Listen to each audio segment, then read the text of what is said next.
In this video, we're going to look at a single example of how we can show a function is continuous. Our function is what's called a piecewise function. So this is our piecewise defined function. F of x is going to be either 9 minus x squared. When does that happen? That happens when x is less than 1. Or it's going to be 3 plus 5x. That happens when x is greater than or equal to 1. We want to show that the function is continuous on all real numbers, from negative infinity to infinity. So it helps if we go back and look at the definition of continuity. A function is continuous at a number a if and only if the limit as x approaches a is equal to the function value at a. Okay, so the limit is equal to the function value. That's one way that we can demonstrate that a function is continuous at a particular number. Now we do have other methods for showing that things are continuous. First of all, we have a list of continuous functions. For example, we know that polynomials are continuous. Rational functions are sort of continuous. Rational functions are continuous provided that the denominator is not equal to 0. Exponential functions are continuous. Logarithmic functions are continuous on their domains. Okay, so what do we mean by on the domain? Well, that's when the quantity we're taking the logarithm of is positive. It will be continuous. There's an I in there. Okay, so that's just a list of some of the functions we know are continuous. Root functions are also continuous on their domains. Well, our function is a polynomial, 9 minus x squared. And since it's a polynomial, and polynomials are continuous on their domains, we can state here that f is continuous whenever x is less than 1. So we've taken care of quite a few numbers. Now let's look at the other half. Let's not worry about x equals 1 just now. But let's look to see what happens when x is greater than 1. When x is greater than 1, our function is 3 plus 5x.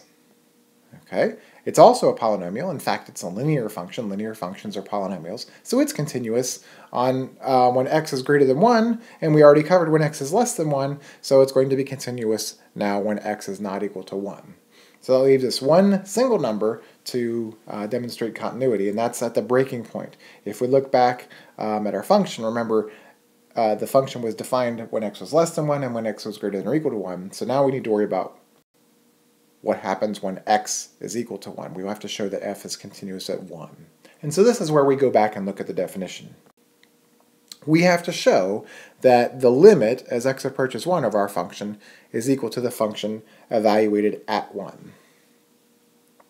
Now, we're also going to look at something, another little theorem that we have. We'll do that in a moment.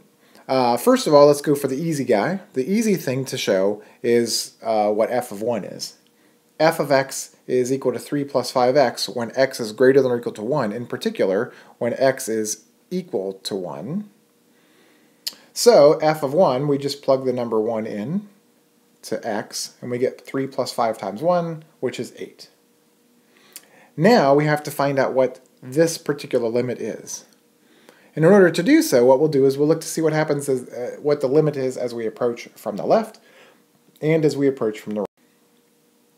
So a limit exists if and only if the left-hand limit is equal to the right-hand limit. So we'll do these individually. We first tackle the left-hand limit. Remember, our rule for f was 9 minus x squared when x was less than 1, and if we're approaching x from the left, we're less than 1. Well, because this is a polynomial, and polynomials are continuous, all we have to do to figure out what this limit is substitute 1 in for x. So 9 minus 1 squared is 8. So far so good, because these two numbers are equal to each other. Now we have to look to see what happens as we approach from the right.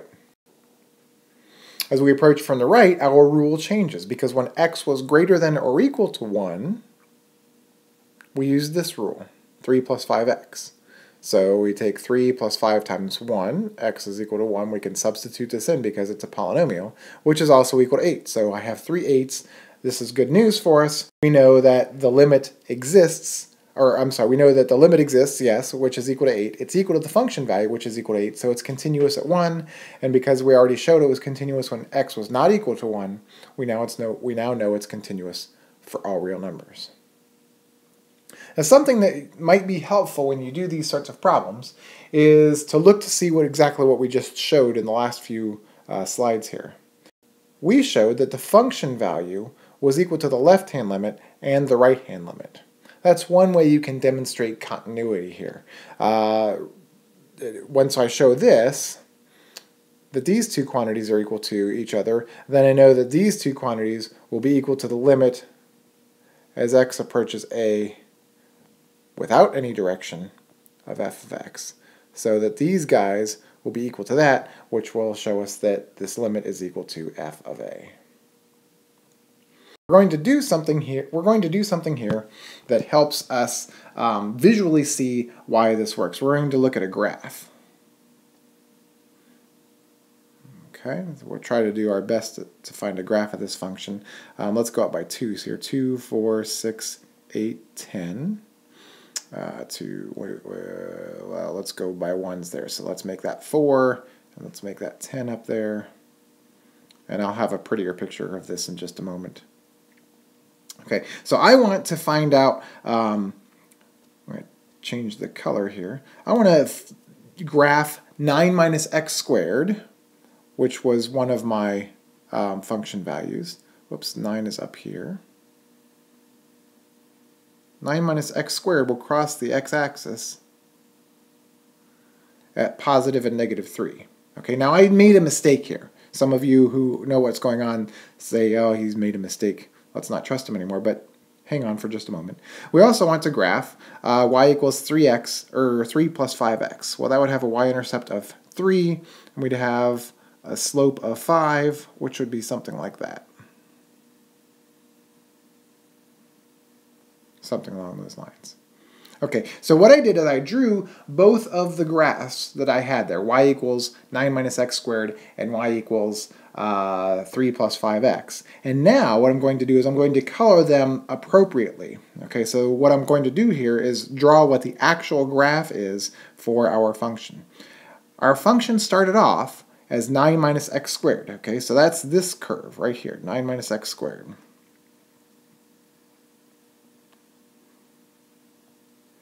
Okay, that's this curve right here.